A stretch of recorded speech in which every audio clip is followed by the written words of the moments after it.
के बोले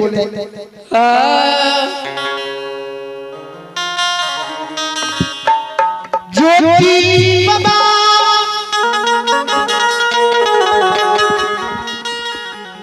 कहीं छलमा माई गे ये कि माता जी गे पोपी में धैर्य बैठ के रहे जे बाबू भैया मां बहन के बेटा ए दुनिया संसार से चल जाय छे ओ माय को नाम के धैर्य बैठ के जो माय हम देश सरकार के कॉल करार पुरेले कदली जंगल के 12 वर्ष के लिए जाय छियो शेर मैं जो सोरसनाथ के बुलाया सोरसनाथ से भेंट मुलाकात चाह लेबो तब मैं हम कदली जंगल के चल जेबो ही कि माता जी ज्योति बाबा के मां ज्योति मां के शब्द का सुने काना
जय माता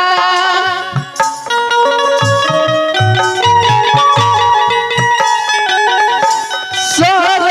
समझ के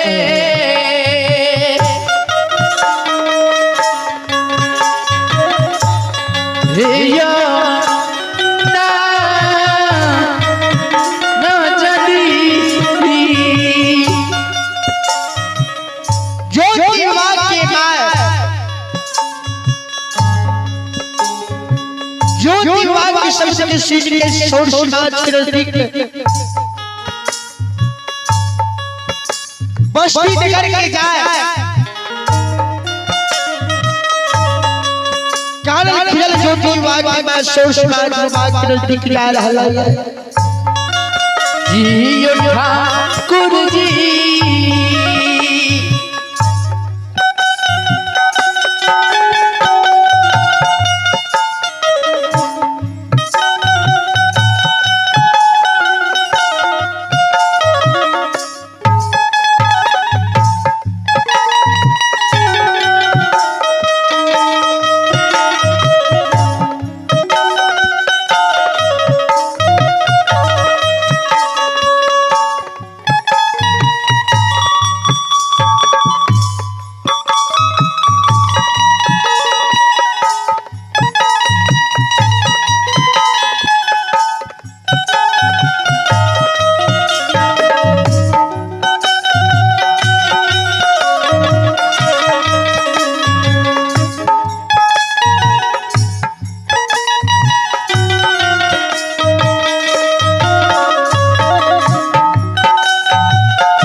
जय हो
बाजा ऑपरेटर आप जहाँ के भी मेरी आवाज जाते हो आप भी कौनो तक आप आने की कृपा करें कि बाजा ऑपरेटर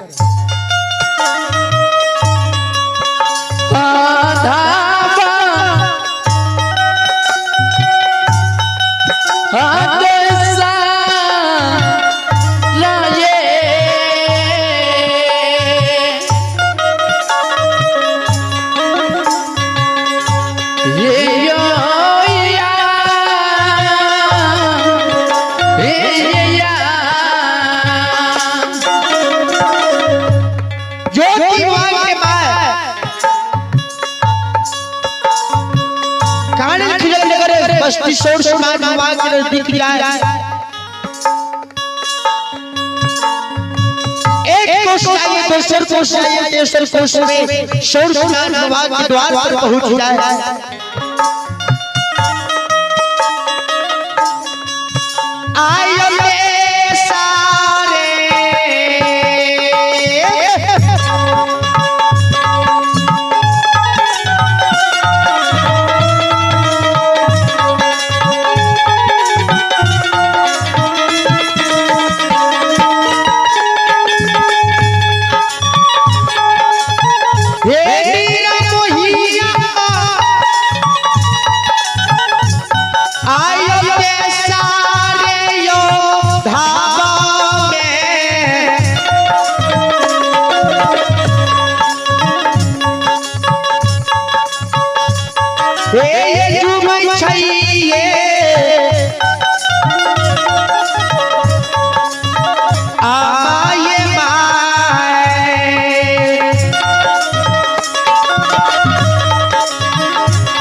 शिरोमणि श्रोत्रबलभू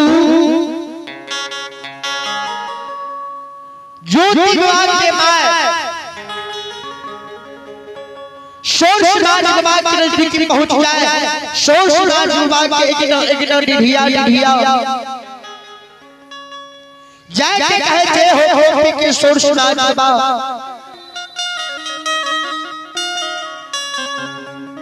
हे हो चला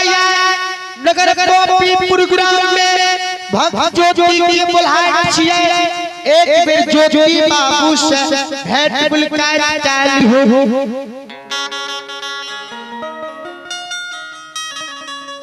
ज्योति मां के माई के सबसे शीश के सोर्स मानवा कहे के ज्योति के मां धर्मात्मा ई धर्मात्मा गे